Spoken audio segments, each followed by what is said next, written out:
Hello, everybody out there, and welcome to another episode of the Talk That Talk Show with me, Barry Holmes. Shout out to my boy Alvin on our Instagram live stream.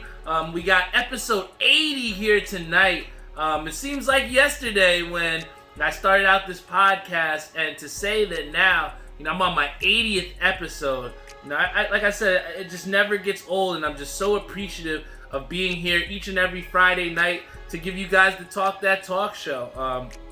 I think that, tonight, when I was coming up with, what I was going to say today for the podcast, one of the things that I definitely wanted to talk about is that, in the past, I definitely thought that this was possible, but I think that when it's actually in motion and you start to see that, the number of, having 100 episodes isn't really that far away. I mean, we're sitting here at 80 episodes now, and, a lot of the things that, we started out doing, we've kind of, switched things up a little bit, and we've really seen growth in this show, not only just with, the content itself, but also broadening in the fan base itself, man. I mean, each and every week, last week's episode with Savion, we had over about 500, 600 views of that episode, and, I think it was over 60 downloads. And, those type of numbers are something that you can't, fudge. It's something that I definitely take pride in, because each and every week, it's not easy to come in before you guys and put up a high quality episode. Shout out to Stephen Baum, shout out to Elijah Boom Wells, Ryan Mackey on our Facebook live stream. But it's literally seeing people that are just so happy to support. I got a chance to reconnect with my friend Brianne Pearson. Shout out to Brianne. And we used to hang out all the time in college. She used to come over to my house. We used to party and just have a good time. And, one of the things that she had told to me was that, she really wanted to support, but that we're always selling out. And, it's a good problem to have, because I would love to have her in a shirt. And, I went into my inventory and we were able to find an XL for her. And, now we're going to send that shirt out to her. But, I say this all to say that, she had the opportunity to get the shirt. And not only did she give me that, but she threw a little bit extra on top when she sent me the money. And, one of the things that she said, she just really wanted to support. And, I never, ever take that shit for granted, because at the end of the day, a lot of people have tried this podcasting thing. A lot of people have tried, to put certain things in motion. But, to have the support of all these different people, and to have the support of not just people, but loyal people. I mean, like I said, my boy Carlos had went to go see Rob real quick, and Rob winds up relaying to me that he had my hoodie on. And that's the thing. Sometimes people wear the shirts and wear the hoodies because they know I'm going to be around, but when you have people that are wearing the stuff outside, it just makes me want to put forth more effort to give you guys more hot content and more hot merch. I look back at it, and, when we're talking retrospectively about how we got here to the 80th episode, I look back at my inventory, and I remember having boxes of inventory of OG1s, OG2s, all the way up to the OG5s. And to now sit here and say that I only have less than 10 shirts left of all the OGs, man, it's been a long process, and it helps me to continue to move forward. One of the things that I had to say that I was really happy about is the fact that I put into motion, like I said, these OG7s. Really excited to have them. They're going to be some holiday Christmas sweaters that a lot of people are going to be very hype about. We got the Talk That Talk Show logo inside of a Christmas wreath. So we're constantly trying to do different things and, just push the bar, man. Say said it last time where he had to thank the pandemic for pushing his creativity, and that's what we've seen here, is that I'm really embracing what it is to have this Talk That Talk Show, and in all phases, man. So everybody that's tuned in, whether you're Brianne, who scooped herself up an OG2, whether you're my boy Ishabai Crane, who says Talk That Talk, 80 episodes, sheesh, or you're my boy Reese, who's looking for that 100th dub on Warzone. We're gonna get it soon. But the Talk That Talk Show is here, and I'm just so happy to be here with you guys. Shout out to Naya. She's another person who, she couldn't wait to send me a picture of her wearing her mask / headband, their Talk That Talk Show band, on her Twitch stream. And it's that type of support, like I said, that people are just so proud. I just, it really warms my heart, and it really makes me be able to put forth just a great content episode for you guys. So before we get into it, I got to thank our sponsors, VW Liquors, located in Wick Plaza, Edison, New Jersey. There we are for the best air conditioning needs that you need. You definitely going to want to hit them up. Shout out to my boy Angelo over at 13 and a Half Clothing Company. He's doing big things. He's about to launch his website, so definitely going to want to check that out. Shout out to 91s.com, who's got the best acid wash apparel in the game. My boy Cody Bromley, he actually just put out some new, I think they're like tan or like a graham cracker type line that literally looks fire. So you're definitely going to want to check that out from him. Also give a shout out to Ink Parlor. They're helping to make, some of these dope shirts that I have out here that I've been putting out. So, big shout out to them. Also want to give a shout out to my boy over at New York Life, my boy Joe Snow and Maria, helping people to get their financial freedom and, try and put forth effort to get those things in place and to budget those, allocated funds well so that you can set up your future and try and get some of that freedom that you're looking for. And then finally want to thank my boy Savion, who was on our episode last week. If you didn't get a chance, he was on episode 79, Say Less. My boy Say is doing some really incredibly dope shit over at Skydive Socks. You're definitely going to want to check him out. Love him to death. And I wouldn't be here if it wasn't for my sponsors. So without, all further ado, we're going to get right into the show. Hopefully you guys aren't afraid or you don't mind just looking at this pretty face today. No guest today. You got all Barry. 100% Barry. My boy Kevin Boza said, big Knicks talk. You must have seen my sheet, man, because I think you did a little bit of looking. But one of the things I had, for people that don't know, my boy Rob Hunter is one of my really, really good friends.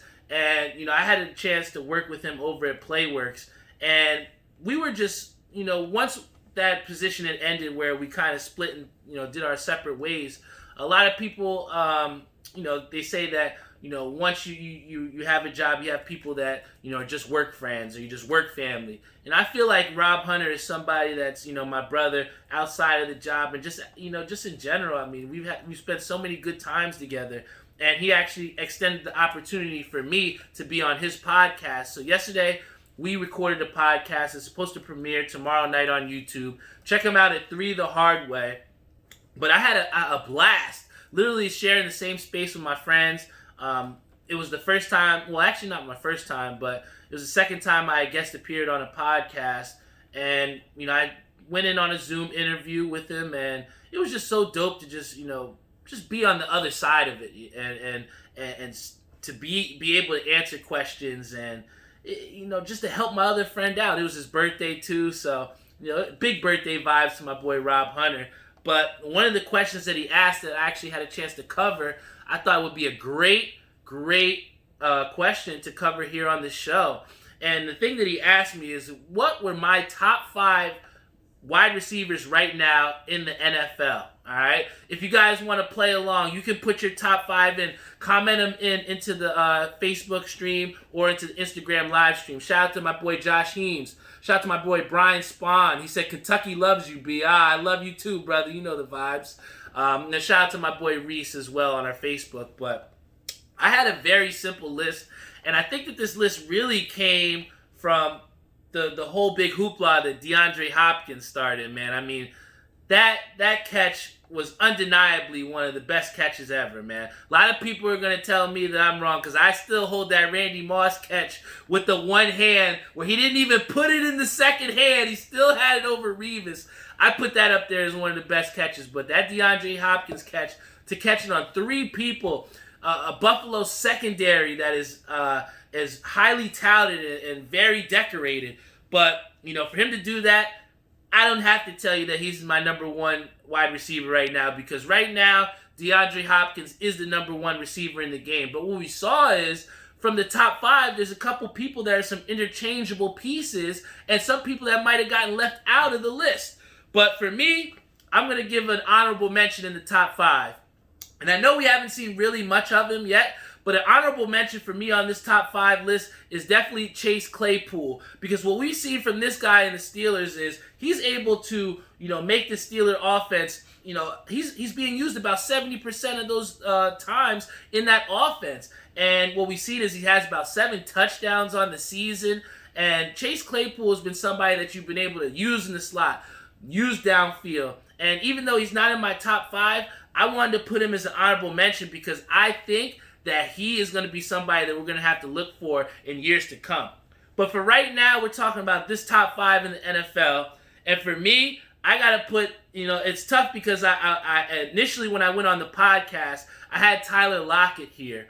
But, after really, going through the list and going through the things that people were saying and really having good conversation on 3 the hard way, I'm going to put Stephon Diggs there at the number 5 spot. I know he's leading the league in receiving yards, but, just like they said, you don't win games by kicking field goals. You get them by scoring touchdowns. And we see that, my boy hasn't exactly gotten into the end zone as maybe we're accustomed to seeing in Minnesota, but he's definitely having a very, very good season. So, I'll put Stephon Diggs in there. Tyler Lockett, I think, is an excellent, excellent player as well, too. He really works well when Russell Wilson is, scrambling away from the pocket and being mobile and presenting himself as an open target. And really, he's somebody that we see in the red zone. Tyler Lockett is unstoppable. So I definitely put him in there in that top 5. And, he's interchangeable for me with Stephon Diggs.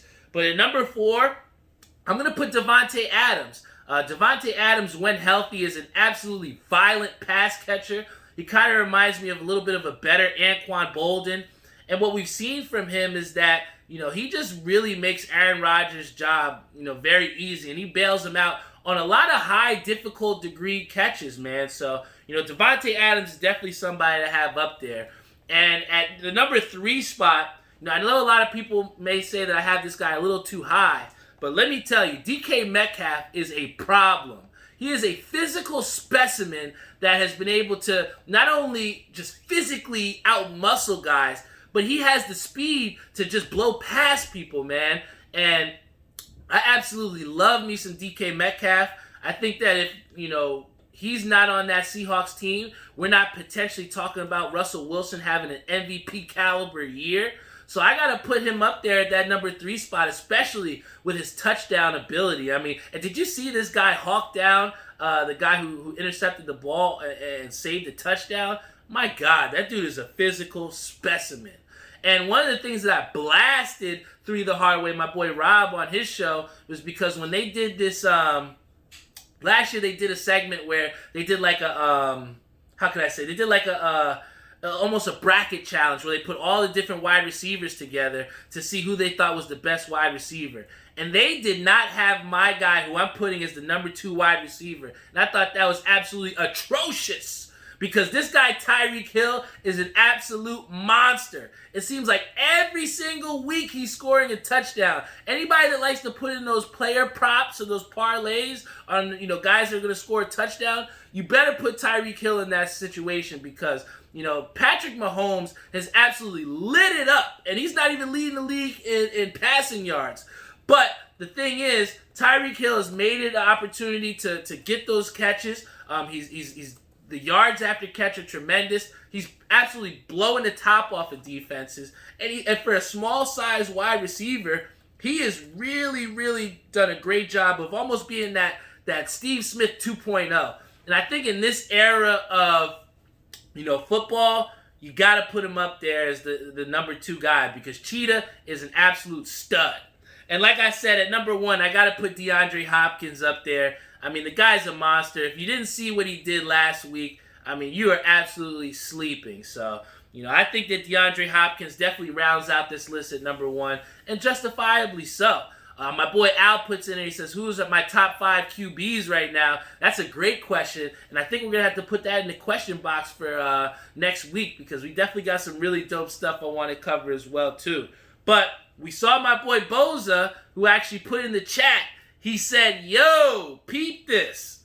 You got to talk about some Knicks. And for the first time, I think I have some semi-positive news about these Knicks. And what we've seen is the Knicks are trying to make a step in the right direction, and maybe a direction that I think they should have made last year. A lot of people blasted David Fizdale because he didn't exactly have a great job developing that team, but I don't really think they gave him too many complementary pieces or pieces that could really make that team a substantial contender. And I don't think really much has changed to date right now. But what I think is that we're starting to move in the more positive direction for the Knicks. I really like how they drafted Obi Toppin because I think a combination of putting him with Mitchell Robinson and then, having R.J. Barrett in there too, you're going to have some really flying guys. They're going to attack the basket and really give themselves some more opportunities and some higher percentage shots. Too many times in past seasons, the Knicks have tried to follow the Warriors model or follow these model where, you jump shooters, you're trying to get people surrounding the perimeter. And, the Garden is just looking for some physicality, some toughness. And I think that Obi Toppin is somebody who led that Dayton team. He's going to bring a little bit of that winning culture, that winning atmosphere to New York. And I don't see any negatives to them getting Obi Toppin. I definitely like that they got Miles Powell undrafted. I think that by getting them undrafted, it gives you the flexibility to give him that two-way contract to where you can spend some time in the D-League, get himself some, substantial minutes, and then maybe can be able to come back here. Frank Ntilikina forgets how to play basketball, which he might. You have Miles Powell who can step in here and hopefully get yourself some reps. So, I think that the Knicks have done a good job, and also in roster dumping. They dumped about 4 or 5 guys along with Kenny Wooten to free up about $40 million of cap space. So I think that, there's definitely some options out there. The Knicks have some money to play with. And I just think that from them doing this whole roster dump as well, too, what we've seen is the Knicks have gotten really young really quick. A lot of the guys on that roster, don't really have much NBA experience. But, if getting younger and building through the draft is what the Knicks have decided to do, or if they're going in that direction, then these are the steps that they have to take. And as a Knicks fan, I'm definitely excited to see. I'm excited to see what these young guys are made of. I think it's going to be a lot more exciting to watch Taj Gibson and Bobby Portis out there doing absolutely nothing. So, as a Knicks fan, I'm happy to see this. But, as a Knicks fan, you also know that I don this blue and orange. And through the blue and orange, I'm not only a Knicks fan, but I'm a Mets fan as well, too. And a lot of people are blasting our boy Robinson Cano because he got suspended for the entire season. The entire MLB season, this guy gets suspended with because he doesn't want to stop shooting steroids in his butt or something. I don't understand it. It doesn't make sense to me how these guys make so much money. They're on such an elevated platform. You have all the resources you could have for weight training, nutritionists, everything at your disposal, and they still choose to take the easy way out. And it wasn't like Robinson Cano was walking around like some absolute physical specimen, like he was come out of Teenage Mutant Ninja Turtles or something. He still was somebody that had injuries and was almost a shell of himself from back in the New York Yankee days. So all I see from this is that, Robinson Cano has definitely messed up with his legacy because a lot of people could have maybe put him as a potential Hall of Famer. But, as we've seen before in scandals and with people that choose to take the steroids route, you're not going to get that checkered flag at the end of your career if that's the way that you've decided to go. And Robinson Cano has definitely tainted his legacy. But as a Mets fan, I'm selfishly happy because now we do not have to allocate that money to him. And that's money that Steve Cohen, he joked about. He said that he can't wait to spend that Cano money. But like Vitamin Z said in our Instagram chat here, pressure bursts pipes. And sometimes the pressure gets to these guys and they feel like they have to take the steroids. Or then if they don't do this, then they're not going to be able to compete or get that money and get those contracts. And that's just a really dangerous mentality to have because like we've seen here, the MLB is not playing, all right? They're trying to move past and hopefully they thought that they got past it with this whole McGuire and Barry Bonds and the whole Juice era. They're not trying to go back to that. But yet you still have players like Robinson Cano and Mejia from a couple years ago that really think that they can cheat the system. And that's just not the way you can do it.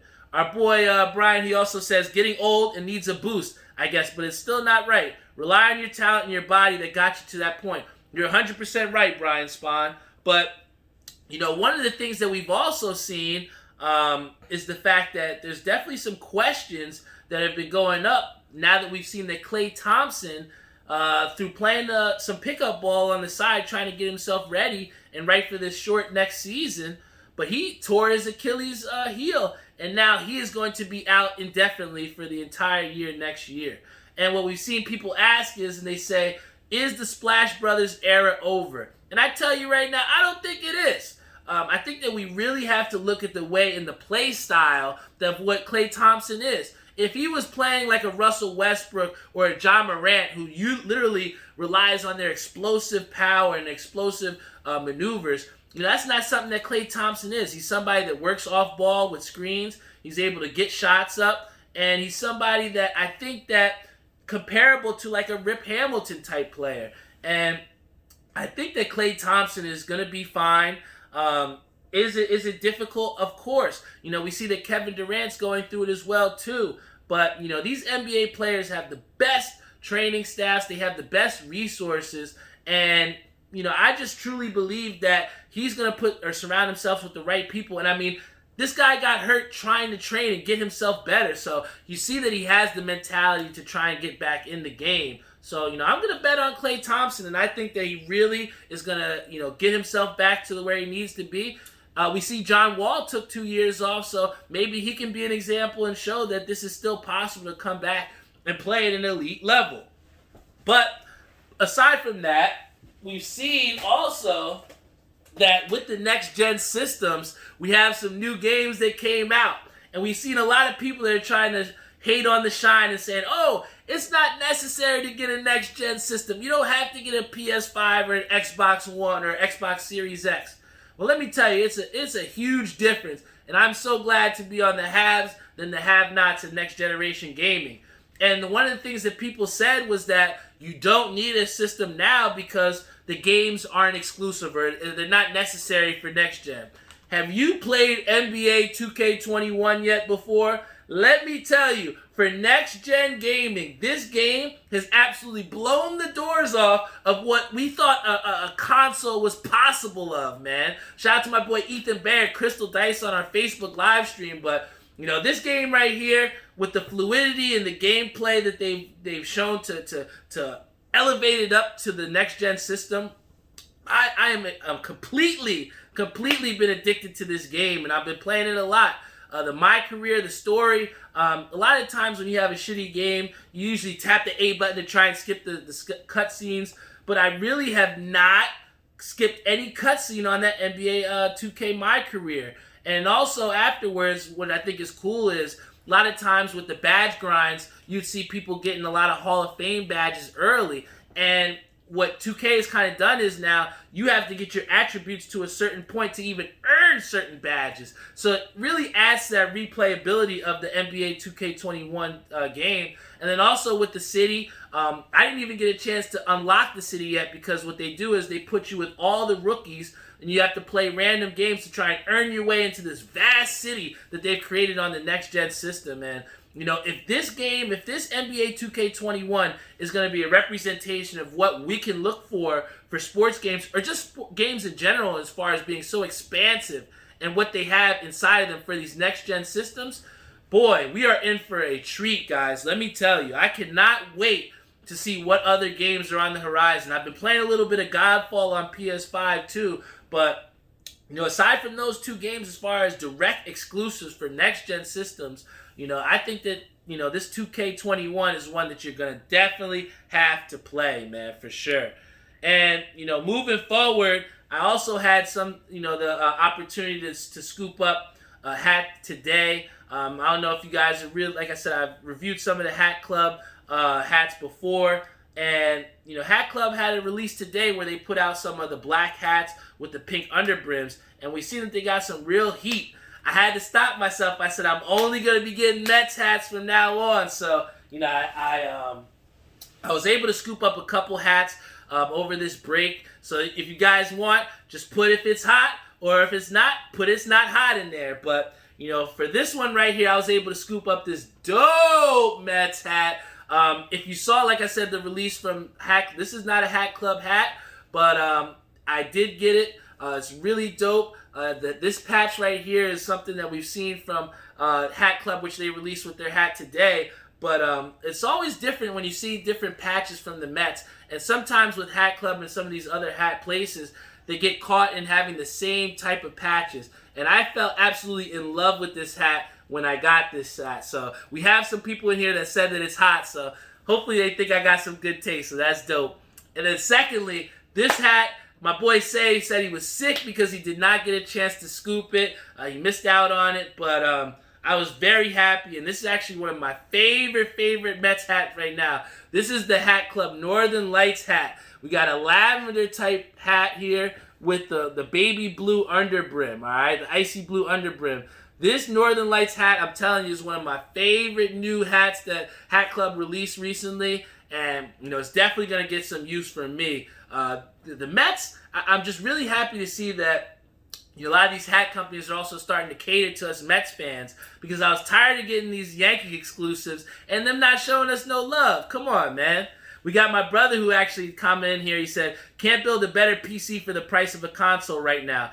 This console generation is built different. You're 100% right, Tyree. I mean, a lot of people want to get swayed over towards PC gaming, but don't exactly have the PC bread. And even to say that the PlayStation 5 and the Xbox Series X are $500 at a price point, and you have people that are paying almost double that on resale, it's tough. But this next gen console era is just something that I'm really happy to be a part of. Also, I think another thing that we really have to talk about here is the fact that the grind. How could I say? It just never stops, man. I'm just so happy to continue to grind here and to continue to give you guys different looks and give you different things that you want to hear about. And one of the things that I want to talk to you about, and why I think it's so important that the grind never stops, is that you also have to remember where you've come from. I talked about it earlier in the show that I never would have thought that I'd be here at 100 episodes, man. And here we are in the 80th episode. And, from merchandising and really branching out, I've really found out, just who I am and the things that I like to do and the things that motivate me. And one of the things that my dad actually did, he went to the storage unit and he pulled this thing out for me. And I'm going to show you guys in a little bit. Pause. But he showed me something that I created, many years ago.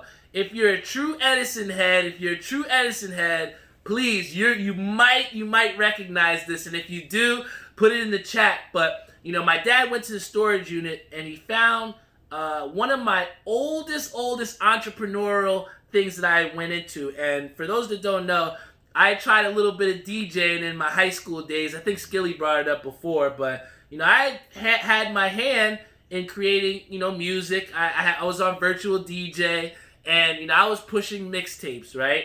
And I was able to find the DJ Truth You Can't Handle the Truth mixtape that I had created back in the day. And this is where I had mixed some songs, and I actually made some pretty decent money off these mixtapes, man. But I say this to say that, I've been grinding since, since a seed, it seems like. I was selling baseball cards out of my locker. I was selling mixtapes in high school.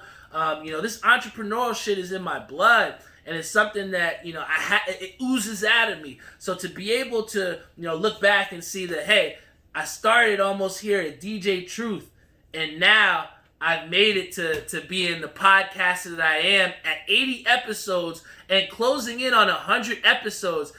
My message to everyone out there is just the grind never stops. It doesn't stop there, like Say said last week.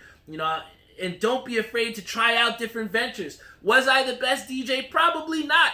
But I can honestly, in my heart, say that I put my best foot forward, and I sold these mixtapes, all right? I sold this shit. I wasn't afraid. Like Zishan said, the MySpace days, when I was pushing mixtapes on MySpace.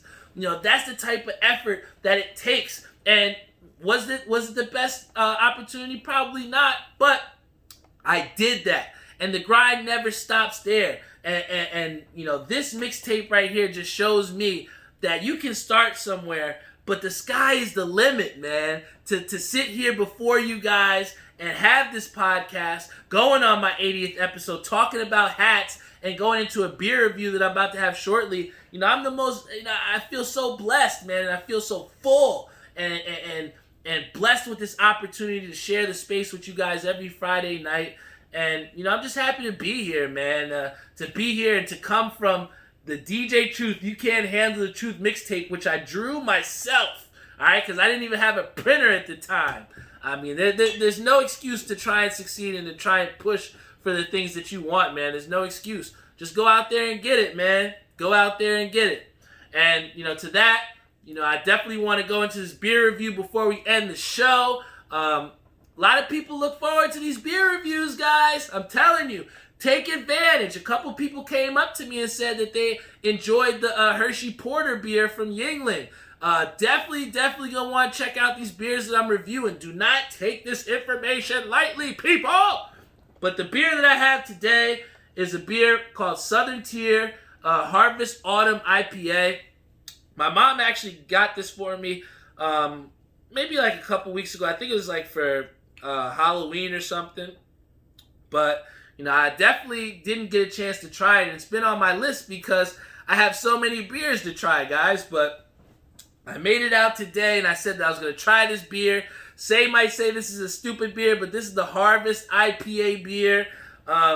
It's seasonal, has 6.7 alcohol content. You know me, I need something that's going to pack a punch. So, I'm definitely looking forward to trying this beer. So, everybody out there that's sharing their Friday night with me, thank you so much. I'm going to get into this beer review. Get your beer up. I love you all. And let's cheers and have some fun here, guys. Here we go.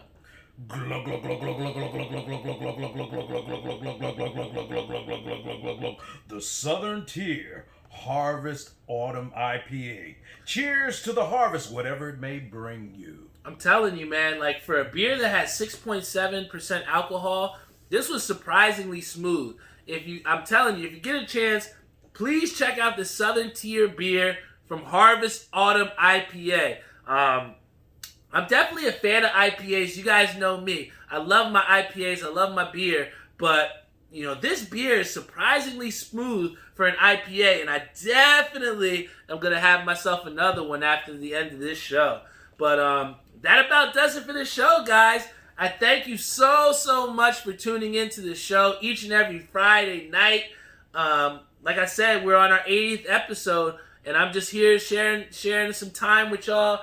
And I just thank you for sharing time with me. Like I said before, people have been coming, supporting with the shirts, with the merch, reaching out to me about different ideas, different stuff that they want to hear about. And all of that stuff really I take into account, guys.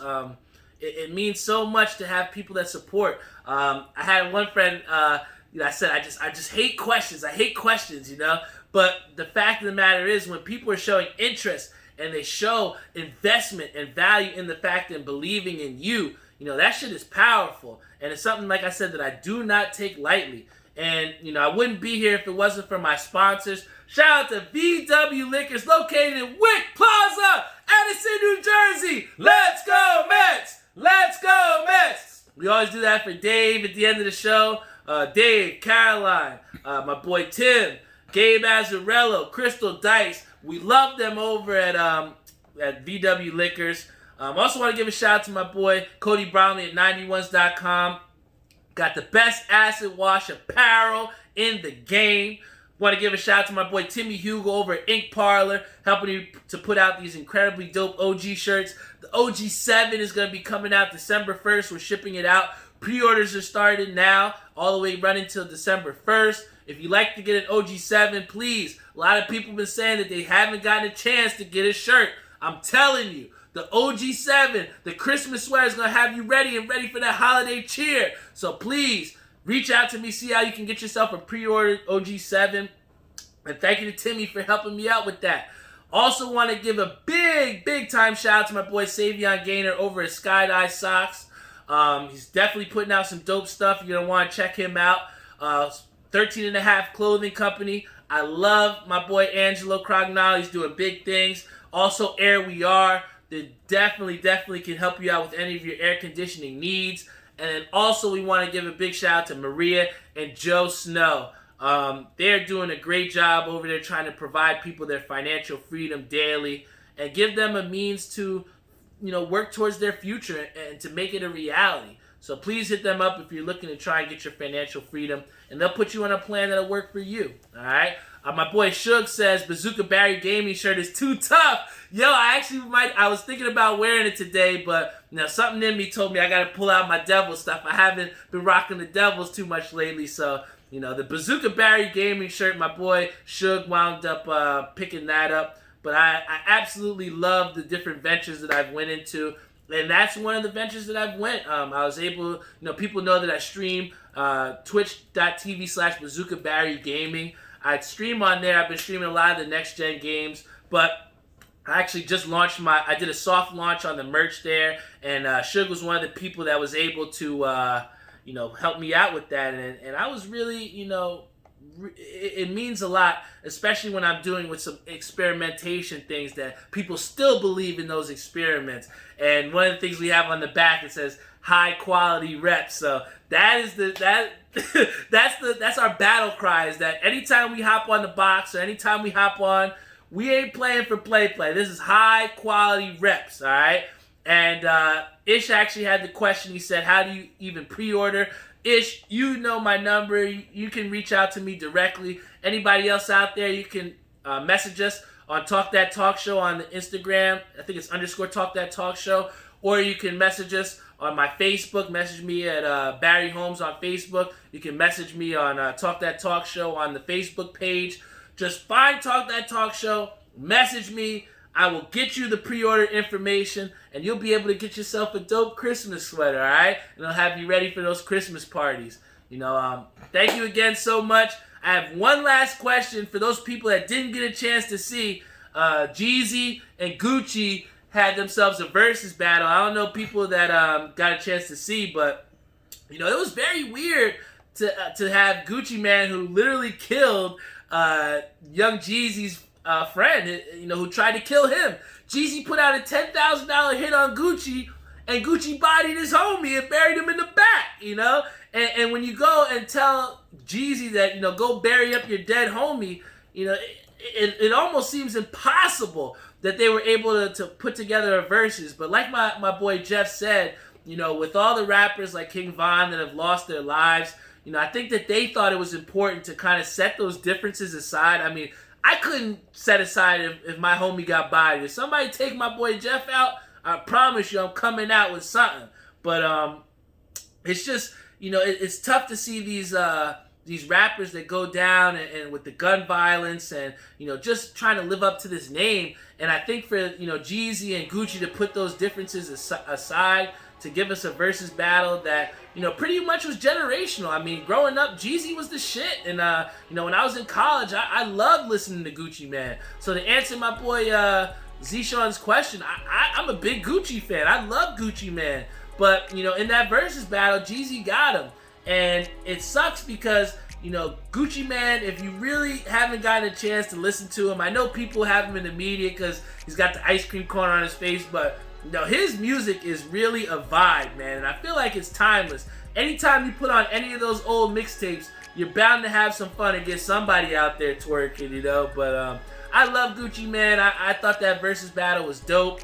Hopefully we can get some more, dope ones out that were just like that or a little bit better. I can't wait to see who's next. But and that was definitely something. That was a good question there, Z-Sean. But I'm definitely gonna have to go with my boy Gucci Man. But this is the Talk That Talk Show. Talk that talk! Every Friday night, you can depend on me to deliver you guys a quality podcast. You can follow us on our Instagram, like I said, _Talk That Talk Show. Or you can follow us on Twitter at Talk That Talk SH1. Follow us on our Facebook page, Talk That Talk Show. We're on all streaming platforms. Spotify, Google Podcasts, Apple Podcasts, Stitcher. You name it, we're on it, guys. So please, tell a friend. Friday night, you can depend on the Talk That Talk Show to be there and to give you guys the best in the sports, culture, and pretty much anything that society has to offer, man. I love the freedom that I have, and I thank you all for giving me your ear to listen to. Alright, this is the Talk That Talk Show every single Friday. I love you all, and I'll see you all next week. Alright, love you guys.